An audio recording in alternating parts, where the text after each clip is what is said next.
예, 안녕하십니까. 통계와 빅데이터 기말고사를 보는 학생들에게 조금이나마 도움이 되고자 간단한 정보를 동영상으로 찍어서 유튜브에 올립니다. 자, 오늘 설명할 거는 두 가지 경우인데요. 첫 번째 문제가 요 문제고요. 두 번째는 자료가 주어지고 그 자료를 가지고 도수분모표와 줄기 잎그림하고 상자 그림 그리는 방법에 대해서 간단하게 설명을 하도록 하겠습니다. 자, 1번 문제는 모집단의 확률 분포가 이렇게 되어 있을 때 이 모집단에서 크기가 2인 표본을 복원 추출했을 때 표본의 평균 x바에 대한 다음의 값을 구하는 겁니다. 이게 무슨 얘기냐면 주머니가 이렇게 있으면 이 주머니에 카드가 4개가 있다는 얘기예요. 이 4개가 있는데 이 중에 하나를 뽑고 다시 복원, 다시 집어넣고 또 뽑는 거예요. 그러면 첫 번째 뽑은 거와 두 번째 뽑은 것이 독립이기 때문에 서로 영향을 미치지 않죠. 자, 근데 이 카드의 크기가 차이가 있어서 0은 4분의 1 확률로 뽑히고 1은 2분의 1 확률로 뽑힌다는 거죠. 자, 이랬을 때에 x의 분포를 구하라 하면 먼저 확률표를 그린 다음에 확률 분포를 그리시는 게 좋습니다. 자, 여기 보시면 먼저 확률표 분포를 x의 분포를 구하기 위해서 확률표를 작성을 하는데 어떻게 작성하냐면 자, 이렇게 이게 n이 2이기 때문에 이렇게 표를 그릴 수가 있습니다. 그래서 첫 번째 뽑히는 경우를 이렇게 써주시고요. 두 번째 뽑히는 경우를 이렇게 써주시면 됩니다. 그래서 첫 번째 뽑히는 경우가 마이너스 1과 0과 1과 2가 있다고 했을 때 마이너스 1이 뽑힌 다음에 두 번째 마이너스 1이 뽑히는 확률은 얼마냐? 이러면 마이너스 1을 뽑혔을 때의 확률이 8분의 1인데 또 두 번째 마이너스 1 뽑히면 서로 독립이기 때문에 8분의 1 곱하기 8분의 1에서 61분의 1이 됩니다. 만약에 첫 번째 마이너스 1이 뽑혔는데 두 번째 0이 뽑혔다. 그러면 8분의 1 곱하기 4분의 1에서 32분의 1이 되는 겁니다. 첫 번째는 마이너스 1이 뽑히고 두 번째 1이 뽑혔다. 그러면 이 두 개를 곱하면 됩니다. 그래서 16분의 1이 되는 겁니다. 이런 식으로 작성을 하게 되면 되고요. 요 경우는 뭐냐면 첫 번째는 마이너스 1이 뽑혔는데 두 번째 0이 뽑히는 경우입니다. 그래서 마이너스 1이 뽑혔는데 두 번째는 0이 뽑히는 경우 32분의 1이 되는 거죠.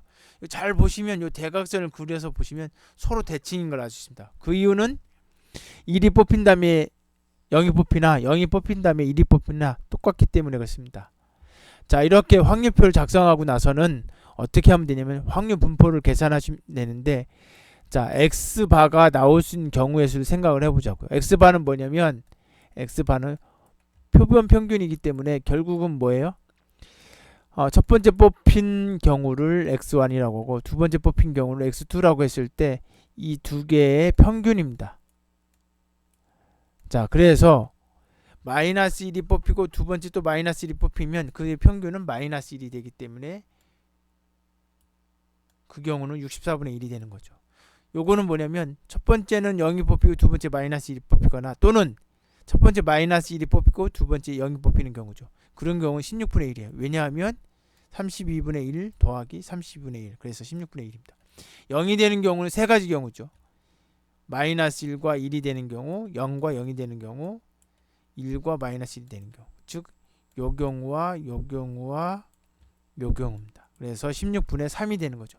이런 식으로 계산해 주시면 나머지도 계산이 됩니다. 여기 2가 나오는 경우는 둘 다 1일 때, 둘 다 2일 때 나오겠죠. 여기 다 64분으로 맞춰도 되는데 이거 약분되는 부분은 16분의 걸로 했습니다. 여기서는 그냥 이 값을 실제 더해서 나온 값이라서 이렇게 표시한 거고요. 약분해도 되고 똑같이 통일성 있게 64분의 값으로 바꿔도 상관없습니다. 자, 이렇게 됐으면 모평균과 표본 평균의 평균을 구하라고 했을 때 요 두 개는 항상 동일합니다. 그래서 요것만 구하면 돼요. 요거 모평균 구할 때 어떻게 한다? 이렇게 곱하기 해주면 됩니다. 곱하기 해주면 돼요. 그래서 이거 곱해주면 얼마가 나오냐면 마이너스 8분의 1이고 두 번째는 0이 있기 때문에 곱 하나 만하고 세 번째는 2분의 1이고 네 번째는 2 곱하기 8분의 1이니까 4분의 1이 되겠죠. 자, 계산해주면 8분의 5가 나옵니다. 당연히 x바의 평균도 동일하게 8분의 5가 되겠죠. 자, 그 다음에 모분산 어떻게 구하느냐. 분산의 공식은 어떻게 되냐면 x제곱의 평균이죠. 뭐 기대값이죠. 거기에다가 모평균의 제곱을 빼주면 됩니다. 요거 계산한다는 얘기는 뭐냐면 요 x에다가 제곱을 해준다는 얘기죠. 제곱을 해주시고 곱하기 해주시면 이거 얼마가 돼요?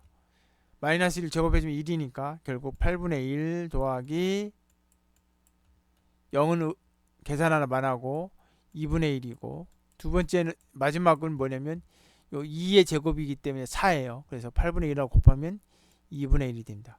이걸 계산해주면 결국은 뭐가 돼요? 8분의 9가 됩니다. 자, 뮤의 제곱은 역시 8분의 5, 방금 구했던 거죠. 근데 이제 요거는 64분의 72로 된 거는 양쪽에 8을 곱해서 만든 숫자입니다. 이 두 숫자를 빼주면 결국 64분의 47이 되고, 이제 x의 분산은 어떻게 구하느냐면 크기가 2라고 했으니까 n이 2예요. 그래서 2로 나눠주면 됩니다. 그래서 128분의 47이 됩니다. 자, 이번에는 자료형이 주어지고 그 자료형을 가지고 도수 분배표하고 줄기, 잎, 그 다음에 상자 그림을 그리는 건데요. 먼저 이렇게 문제가 주어지면 가장 먼저 해야 될 건 뭐냐면 그 자료가 30개든 40개든 50개든 상관없이 오름차수는 정렬을 해 주십시오. 그래야지 문제를 풀기가 쉽습니다. 그리고 줄기 잎은 만약에 여기가 시작점이 11부터 시작해서 54까지다. 만약에 그렇게 된다고 하면, 그러면 줄기 잎은 여기 줄기를 이렇게 짝대기 그려놓고 10의 자릿수를 이렇게 그리시면 됩니다. 그리고 정렬된 순서도 이거 11, 뭐 13 이렇게 돼 있으면 여기 11이면 1의 자릿수 여기다 쓰면 돼요. 그 다음에 3 이런 식으로 그렇게 다 작성하고 요거의 개수를 여기다 쓰시되 누적해서 쓰시면 되고요. 나머지는 여러분들이 책을이나 PPT를 참고해서 구하시면 되고요. 그다음 도수 분배표를 작성할 때는 어떻게 하냐면 문제에서 계급의 수가 주어지기 때문에 이 계급의 수를 가지고 계급 간격을 계산하시면 됩니다. 보통 계급 간격이 만약에 7이 나왔다. 그럼 여기 최소값이 얼마냐면 11이니까 11부터 7씩 그러면 18이 되겠죠. 자, 이렇게 하면 되는데 이렇게 하지 말라고 했죠. 여기서 0.5를 빼주라고 했어요. 그래서 가 뭐예요? 10.5. 그럼 요 끝에 부분 어떻게 돼요? 17.5가 되겠죠. 그리고 계급값은 어떻게 돼? 이 두 개의 평균이 되겠죠. 계급값 구하시면 되고요. 도수는 요 사이에 들어있는 자료가 몇 개인지를 세면 되는 겁니다. 그렇게 해서 도수 분배표를 작성하시면 되고, 자, 도수 분배표 평균과 자료의 평균은 틀리다. 도수 분배 평균은 이 계급 안에 들어있는 것들은 모두 다 뭐예요? 여기 계급 값으로 대치가 되기 때문에, 교체가 되기 때문에 오차가 발생할 수밖에 없습니다. 그래서 얘는 일반적으로 같지 않습니다. 자료의 평균은 여기 있는 걸 다 더해서 개수로 나눠주면 되죠. 자, 그 다음에 여기 이게 한 문제에 3개가 있는데 그 중에 하나가 뭐냐면 상자 그림입니다. 상자 그림은 1, 4분위, 2, 4분위, 3, 4분위만 구하면 돼요. 4, 4분위는 필요가 없고, 그래서 구하신 다음에 직사각형을 그려요. 그리고 여기에 Q1, 여기 Q3를 하시고, Q2는 중앙값이니까 임의의 값에다가 Q2를 그리시면 되고요. 요 간격이 IQR입니다. IQR이고, 자, 그래서 이 IQR 값을 구한 다음에 거의 1.5배 요 정도 되죠. 여기가 바로 안 울타리고, 여기 또 1.5배를 해주면 여기가 바깥 울타리입니다. 반대쪽도 안 울타리, 바깥 울타리. 이렇게 쭉 작대기를 그리시면 되고요. 안 울타리에서 가장 작은 값, 이게 인접값이에요. 여기에서 가장 큰 값, 인접값입니다. 이렇게 그림을 그리시면 그림 다 되고요. 특이값을 표시해 주시면 됩니다. 그죠? 뭐 이런 식으로 이렇게 하면 상자 그림이 그려질 수 있습니다. 물론 특이값이나 보통 특이값은 오른쪽에만 있는 게 아니고 왼쪽에 있을 수도 있죠. 이렇게 그건 있으면 표시하시면 됩니다. 이렇게 해서 상자 그림도 쉽게 그릴 수 있습니다. 요 문제 말고도 검증에 관련된 문제가 두 개가 더 출제가 되는데 그거는 배점도 크고 이제 방법을 아셔야지 풀 수가 있습니다. 그래서 꼭 복습을 하시면 되고 그거는 설명 따로 드리지 않겠습니다. 책에 자세히 나와 있고 순서대로 하시면 되고요. 그 다음에 드랍박스에 판서했던 것들이 있습니다. 두 반이 약간씩 차이가 있으니까 그것도 서로 자기 반 것만 보지 말고 다른 반 것도 보셔서 학습을 하시도록 하기 바랍니다. 그래서 다음 주 다다음 주에 기말고사 때 많은 도움이 되기를 바랍니다. 수고하셨습니다.